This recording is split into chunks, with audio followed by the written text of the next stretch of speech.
ओम श्री सच्चिदानंदाय नमः। एक रोज इरशाद हुआ कि आजकल मुर्शिदों यानी गुरुजन का भी अजीब हाल है। मुरीदों यानी चेलों को बेदामों यानी मुफ्त का गुलाम समझकर बैल की तरह जोतते हैं। अगर कोई शख्स शिद्के इरादत यानी दृढ़ भाव और अपने भक्ति भाव से कुछ शिवा टहल कर ले तो दूसरी बात है, मगर उसका अजर यानी प्रतिकार फल भी जिस तरह हो सके उसको देना चाहिए। जिस किसी महात्मा बुजुर्ग ने किसी से शक्त या मेहनत मशक्क़त ली है या उसकी आजमाइश की है, वह सिर्फ मसलहतन यानी उद्देश्य से की गई, मगर फिर साथ ही उसका दामन यानी झोली भी गौहरे मुराद यानी इच्छित मुक्ता मणियों से भर दिया। लेकिन अब देने के नाम तो खुद ही गुरु घंटाल हैं, दूसरों की क्या मुराद पूरी करें। अलबत्ता इस जामा फ़कीरी यानी फ़कीरी भेष में नौकर वगैरह रखने की तौफीक यानी सामर्थ्य तो होती नहीं। ये मुफ्त के नौकर खूब मिल जाते हैं, मगर यह शक ऐब की बात है। अगर उनकी मुराद पूरी करने का हौसला है तो पूरी कर दो, वरना साफ जवाब देकर विदा करो। लोगों के सिर पर बेएतकादी यानी अश्रद्धा का टीका मुफ्त लगाया जाता है। असल वाइश यानी कारण ऐसे ही जात शरीफ यानी महानुभाव हैं, और उनका यह कहना है कि हमने तो सब फ़कीर और महात्मा ऐसे ही ढोंगिए देखे। बिल्कुल बजा और दुरुस्त है, क्योंकि उनको बरसों माथा रगड़ते हो जाता है। आखिर को तलाशो तलब यानी ढूंढने पाने की भी कोई हद है। थक थकाकर बैठ जाते हैं। नकल है कि किसी साधु के पास कोई अहले इरादत यानी भक्त हाजिर हुआ। उन्होंने फौरन कंठी बांधकर उसको चेला बना दिया और लक्ष्मण दास नाम रख दिया। दिन रात खिदमत लेनी शुरू की और सबक यह पढ़ाते थे कि तन मन धन से गुरु की सेवा करो। जो कुछ मिलता है गुरु की सेवा से मिलता है। वह बेचारा भी जानतोड़ मेहनत करता था। एक मर्तबा गुरु जी ने जगन्नाथ जी की यात्रा का इरादा किया। ठाकुर पूजा का सामान और बिस्तर गुस्तर करीबन मन भर बोझा लक्ष्मण दास के सिर पर लाद कर ले चले। पहली मंजिल में जिस साधु के स्थान पर ठहरने का इत्तिफाक हुआ, उसने भी यात्रा का शौक जाहिर किया, मगर साथ ही कह दिया कि आजकल कोई चेला हमारे पास नहीं है। ठाकुर सेवा वगैरह का सामान उठाने में तकलीफ़ होगी, इस वजह से हम नहीं चल सकते। गुरु जी ने फौरन कह दिया कि महाराज आप चलिए, हमारा लक्ष्मण बड़ा तगड़ा आदमी है, यह सब ले चलेगा। दूसरे रोज करीब 1.5 मन सामान चेला जी के सिर पर धरा गया। दूसरी मंजिल पर जिस साधु के स्थान पर टिकने का इत्तिफाक हुआ, उनको भी यात्रा का शौक दामन गिर हुआ, मगर बोझा उठाने का डांट यानी खोपड़ी में बूता यानी सामर्थ्य न था, इसलिए हिचर मिचर सी करने लगी। यह देखकर गुरुजी बोले कि अगर कुछ थोड़ा सामान होगा तो हमारा लक्ष्मणा ही धर लेगा और कुछ हम आप आपस में बांट लेंगे। इस तरह से सब इंतजाम हो जाएगा। गरज वह भी तीसरे दिन कमर कस के तैयार हो गए। अब सामान खुद तो किससे उठना था।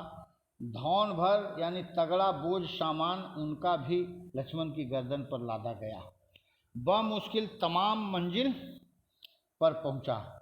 तमाम बदन दर्द करने लगा। तीसरी मंजिल में जिन महात्मा के यहाँ ठहरने का इत्तिफाक हुआ, उनको भी यात्रा की हुड़क उठी। संग भी अच्छा नज़र आया, मगर वही सामान उठाने का कजिया यानी झगड़ा वहाँ भी मौजूद था। गुरु जी ने उनका इरादा देखकर कहा कि साधु जी, हमारे चेले के पास तो 3 आदमियों का सामान पहले ही है और गुंजाइश नज़र नहीं आती। कोई ठाकुर जी का सिंहासन भले ही धर ले, मगर खैर हम 4 मूर्ति हैं, सब थोड़ा थोड़ा धर लेंगे। बस वहाँ क्या देर थी, उन्होंने भी खुर्जी भर ली। रात को तो सिंहासन ही लक्ष्मणा के हिस्से में आया था। सुबह दम जब रवाना होने लगे तो सारा सामान ही उस पर लादना चाहा। वह दूसरे दिन की मंजिल यानी कष्ट यात्रा से ऐसा कूढ़ा हुआ था कि उनका इरादा देखकर ज़्यादा बर्दाश्त न कर सका। सब सामान जमीन पर पटक दिया, कंठी खोलकर गुरु जी के सुपुर्द की और कहा कि महाराज, यह कंठी आप किसी ऊंट की गर्दन में बांधना, लक्ष्मण का बूता इसको बांधने का नहीं है। एक रोज इरशाद हुआ कि गुरुओं के गिरोह से मालिक सबकी रक्षा करे।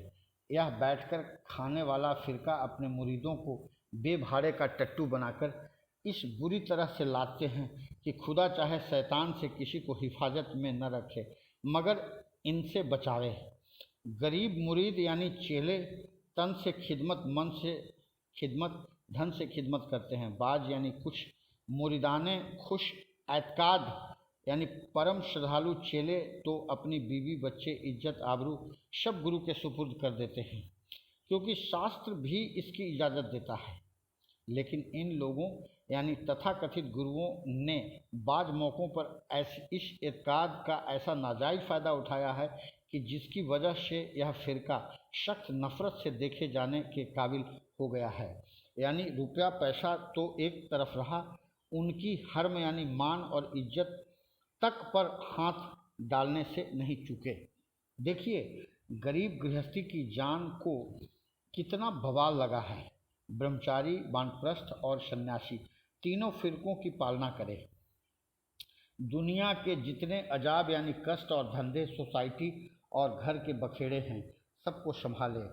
किस मुसीबत से ये 4 पैसे पैदा करके लाते हैं, उसमें से गुरुओं की भेंट पूजा करते हैं। लेकिन जरा भी कोई बात गुरु जी के खिलाफ मर्जी हो तो मरदूद कह दें, श्राप और बद्दुआ की धमकी दें, अपनी आराम तलबी और ऐश के वास्ते उनके हज़ारों रुपए खर्च करा दें। भला ऐसे गुरुओं का कभी भला होगा? अगर नरक और दोजक कोई चीज़ है तो पहले इनको अजाब यानी यातना भुगतना पड़ेगा। आजकल महंत और गुरुओं को अगर कोई देखे तो राशि ठाठ होगा, लाखों की गद्दी होगी। शेर भर बादाम घोंट कर पीते हैं। बाज यानी कुछ धूर्त मखौलन यानी मजाक से कहते हैं कि दुनियादारों को बेटा देने को हम ऐसी मुकब्बी यानी पौष्टिक ग़िज़ा खाते हैं। बादशाह और राजा को दुनिया मुफ्त में बदनाम करती है। उनका टैक्स सालाना कम है, इन गुरुओं का टैक्स उससे बदरजहा ज़्यादा है। यह रुपये को कर यानी दंड के नाम से वसूलते हैं। बादशाह आदमी का टैक्स अमीरों से होता है, लेकिन साधु, अमीर, गरीब सबसे माहवारी, शशमाही यानी छिमाही, सालाना, मरने, पैदा होने और शादी होने वगैरह सबका टैक्स वसूल करते हैं। इनको अपने मुरीदों की पीर यानी पीड़ा नहीं। ऐसे बेपीरे यानी नरमम निगुरे से मालिक सबकी हिफाजत करे। इनकी दराजियाँ यानी हस्तक्षेप, अत्याचार यहाँ तक बढ़ती जाती है कि अजब नहीं, बादशाह वक्त को इनके जुल्म का अनिस्दाद यानी विनाश करने के लिए भी कोई कानून जारी करने की ज़रूरत पेश न आवे। भय विरक्त लोभ मन ठाना, सोना पहर लजाबे बाना, घोड़ा घोड़ी लीन बटोरा, गांव माय जिस चले करोरा। एक रोज़ इरशाद हुआ कि किसी बूढ़े कुम्हार को सफ़र करने का इत्तेफाक हुआ। एक छोटा लड़का भी साथ था। उसको एक गधे पर सवार करके रवाना हो गया। राह में चंद आदमी मिले। उन्होंने अजराहे तमस्खूर यानी हंसी के तौर पर कहा कि देखो यह बूढ़ा कैसा बेवकूफ़ है कि लड़के को तो गधे पर बिठा रखा है और आप बड़ा बूढ़ा होकर पैदल चलता है। बूढ़े ने उनको खुश करने के लिए लड़के को नीचे उतारकर पैदल चलने को कहा और आप गधे पर सवार हो गया। कुछ दूर आगे चला कि कोई आदमी मिला। उसने कहा कि वाह बूढ़े मियाँ, यह क्या बात है कि छोटा बच्चा तो पैदल चले और आप सवार होकर जाएं। बूढ़ा उनकी बात मानकर नीचे उतर आया और दोनों पैदल चलने लगे। आगे चलकर किसी और आदमी ने कहा कि यह बूढ़ा कैसा बेवकूफ़ है कि आप भी पैदल चलता है और लड़के को भी घसीटता है, और गधा है कि खाली चल रहा है, दोनों उसी पर क्यों नहीं सवार हो लेते। यह सुनकर बूढ़ा खुद भी सवार हो गया और बच्चे को भी चढ़ा लिया। कुछ दूर गए कि किसी शख्स ने कहा, बूढ़े तू बड़ा जालिम है, इस बेजुबान जानवर पर इतना बोझ लाद रखा है, आखिरत यानी परलोक में इसका कुछ हिसाब भी होगा या नहीं? बेहतर यह है कि जितनी दूर तू इस पर सवार हुआ है उतनी ही दूर इसको लेकर चले। बुढ़े ने उसकी बात मानकर लड़के को उतार दिया और खुद भी उतर आया। गधे के चारों पैर बांधकर अपने कंधे पर धरकर रवाना हुआ। आगे चलकर एक नदी के पुल से गुजरने का इत्तेफाक हुआ। गधा बहुत प्यारा था, पानी देखकर तड़फड़ाया और कंधे से उछलकर नदी में जा गिरा। पानी का बहाव ज़्यादा था और जानवर के पैर बंधे थे, इसलिए निकल न सका। बूढ़ा दस्ते अफसोस यानी दुख से हाथ मलकर रह गया। इससे मुराद है कि जो शख्स सबको खुश करने की कोशिश करता है वह किसी को भी खुश नहीं कर सकता, बल्कि उल्टा अपना नुकसान कर लेता है। इसलिए दूसरों के कहने सुनने की परवाह न करे, अपने धंधे से लगा रहे। एक रोज इरशाद हुआ कि किसी बादशाह के पास बहुत अच्छा शहबाज था। एक दफ़ा वह उड़ गया और एक बुढ़िया के घर जा बैठा। चूँकि पालतू और हिला हुआ परिंदा था, बुढ़िया ने उसे पकड़ लिया और उसकी चोंच देखकर बोली कि अफसोस, ऐसी टेढ़ी चोंच से यह किस तरह खाता पीता होगा, इसको तो बहुत तकलीफ़ होती होगी। और रेती लेकर ऊपर की चोंच का हिस्सा घिसकर नीचे के हिस्से के बराबर कर दिया। बाद में पंजों पर नज़र पड़ी तो बोली कि ओह, इसको तो बैठने में भी तकलीफ़ होती होगी। पंजों को घिसकर खाल के बराबर कर दिया। बादशाह की तरफ से जब तलाश और जुस्तजू हुई तो वह बाज मिल गया, मगर उसकी हालत देखकर बादशाह बहुत गुस्सा हुआ। बुढ़िया को तो कुछ सज़ा न दी, मगर तमाम शहर में मुस्तहीर यानी ढिंढोरा करवा दिया कि जो कोई नाकद्र शनाश यानी जो कद्र न पहचाने आदमियों में फंस जाएगा, उसका यही हाल होगा। एक रोज इरशाद हुआ कि राजा काशी का दस्तूर था कि हर हफ्ता हर फन यानी कला व मिल्लत यानी धर्म के आदमियों की सभा करता और उनको कुछ इनाम इकराम यानी भेंट उपहार भी बख्शता। एक बहुरुपया अक्सर कुछ न कुछ स्वांग बनाकर आता और हमेशा इनाम पाता था। एक दफ़ा वह बैल की नकल बनाकर आया और सभा में राजा के सामने बैठा था कि उस वक्त नदिया गांव का एक विद्यार्थी भी आन पहुंचा और उसने एक कंकड़ी उठाकर उस बैल के मारी। बहुरुपये ने यह दिखलाने को कि बैल नकली नहीं बल्कि असली है, कंकड़ी खाकर तमाम जिस्म को हिलाया। उस विद्यार्थी ने हिकारत यानी घृणा से उसकी तरफ देखा। नक्काल भी बड़ा चालाक था, समझ गया कि मुझसे चूक हो गई और स्वांग बिगड़ गया। मुझको तमाम जिस्म हिलाना नहीं चाहिए था, क्योंकि गाय बैल का यह कायदा है कि जिस जगह मक्खी या कुछ लगे तो सिर्फ उसी जगह की खाल हिलती है, तमाम जिस्म नहीं हिलता है। अब के उसने सिर्फ वही हिस्सा हिलाया जिस पर ककड़ी लगी थी। यह देखकर विद्यार्थी बहुत खुश हुआ। उसके पास सिर्फ एक ओढ़ने की चादर थी, वह नक्काल को दे दी।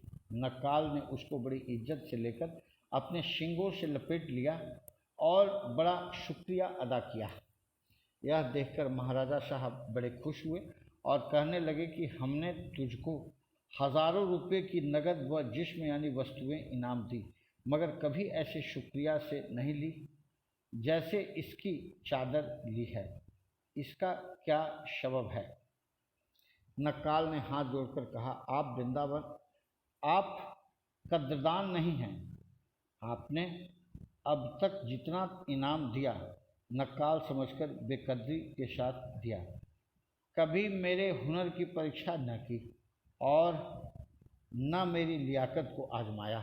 इस विद्यार्थी ने मेरे हुनर की कद्र करके मुझको इनाम दिया है, इसलिए आपके सब इनाम से मुझको यह इनाम प्यारा लगा है, क्योंकि अगर थोड़ी चीज़ भी हुनर की कद्र करके दी जाती है तो वह बेकदरी के लाखों रुपए से अच्छी होती है। एक रोज़ इरशाद हुआ कि राजे दिल बाहर कस इजहार करदन मुश्किल अस्त, शीशा ए शिकस्ता रा पैवंद कदन मुश्किल अस्त। जहाँ तक हो सके भेद की बात हरेक से नहीं कहनी चाहिए, बल्कि ख़ास आदमी से कहने में भी इस बात का ख्याल कर लिया जावे कि उस शख्स का हौसला व ज़र्फ़ किस कदर है, यानी जैसी बात हो वैसी ही आदमी से कहने में हर्ज वाकई नहीं होता। आम तौर पर औरत, मर्द, ज़ुरू यानी पत्नी, रिश्तेदार, यार, आशना यानी परिचित, सबसे बात कहने में नुकसान हो जाता है और पीछे पशेमानी यानी ग्लानि उठानी पड़ती है। राजे दिल व यार खुद हर चद नतवानी मगो, यार रा यारे बुबद अज यार हा अंदेशा कुन, दीवार हम गोशब अरद। एक रोज इरशाद हुआ कि अक्सर अकबर बादशाह नाव में बैठे दिल्ली से आगरा जा रहे थे। जब मथुरा से गुजर हुआ तो चौबों ने किश्ती खोलकर जमुना माई का नारा बुलंद किया और दक्षिणा लेने की गरज से जमुना में कूद पड़े और तैर कर जाना चाहा, मगर धारा जोर की थी और किश्ती तेजी से जा रही थी। कोई उस वक्त तक न पहुंच सका। सिर्फ एक चौबे ने, जो बड़ा तैराक था, किश्ती जा पकड़ी। बादशाह उस वक्त बादाम खा रहे थे। एक बादाम उसके हाथ पर भी रख दिया। उसने मुट्ठी बंद कर ली और तैरकर वापस घाट पर आ गया। उसके साथियों ने हिस्सा तलब किया। जब उसने देने से इनकार कर दिया तो उन्होंने सोचा कुछ बेशकीमती यानी अनमोल जवाहरात है, इसलिए उसको खूब मारा और उसका तमाम घर बार माल असहाब लूट लिया और हिस्सा करके ले गए। मगर उसने ना बादाम दिखाया न उसका हाल बताया। जब बादशाह को इसकी खबर मिली तो उन्होंने उसको तलब फरमाया और बादाम का हाल न बताने का सबब पूछा। उसने कहा कि जहाँ पनाह ऐसे बड़े बादशाह हैं, अगर लोगों को मालूम हो जाता कि आपने सिर्फ एक बादाम दक्षिणा में दिया तो तमाम चौबे हस्बे मामूल यानी नियमानुसार आपको गालियां देते और हंसी उड़ाते। इसी वजह से मैंने यह राज जाहिर नहीं किया और हिस्सादारों ने उसे बेशकीमत जवाहर समझकर मेरा तमाम माल असबाब लूट लिया। बादशाह को यह बात पसंद आई और उसको बहुत कुछ इनाम इकराम देकर अपने खास आदमियों में शामिल कर लिया। एक रोज़ इरशाद हुआ कि जिस वक्त जंगे महाभारत खत्म हो चुकी और कौरवों की लाशें जलाई जा रही थी तो राजा कर्ण की जलती हुई लाश में से कुछ चीज़ उछट कर श्री कृष्ण महाराज के पास आकर पड़ी, जिसको उन्होंने फौरन उठाकर मुंह में रख लिया और निगल गए। यह देखकर लोगों को बहुत कराहियत यानी घृणा हुई, मगर किसी को पूछने का हौसला न पड़ा। किसी मौके पर अर्जुन ने इसकी बाबत दरियाफ्त किया तो श्री कृष्ण महाराज ने फरमाया कि कौरवों में एक बड़ा दिलेर सुरमा था। उसकी औरत पर कोई बड़ा ज़बरदस्त राक्षस आशिक था और रात के वक्त आकर ज़बरदस्ती उस औरत को मजबूर करता और उसके खाविंद यानी पति को भी लड़ाई में ज़ेर यानी पराजित कर देता। वह राजा इस गम से दुबला पतला होता जा रहा था। लोगों ने हर क्षण दरियाफ्त किया, मगर उसने अपना राज किसी से न कहा। जब राजा कर्ण ने लागिरी यानी दुर्बलता का बाइश यानी कारण पूछा तो वह जवानी तो शर्म की वजह से कुछ न कह सका, मगर एक तांबे के पत्र पर कुल हाल लिखकर दे दिया। राजा कर्ण ने उसको पढ़कर गुदड़ मुदड़ करके उसको खा लिया और उस राक्षस को रात के वक्त लड़कर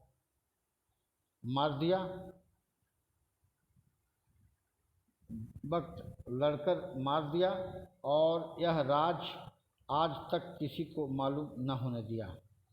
अब जबकि उसकी लाश जल रही थी तो वह पत्र मेरी तरफ इस वजह से आया था कि मैंने ताजिस्ट यानी जीवन भर उसको छिपाया। अब आपका इख्तियार है। उसकी राजदारी के लिहाज से मैंने उस पत्र को फौरन निगल लिया ताकि हरेक को यह हाल मालूम न हो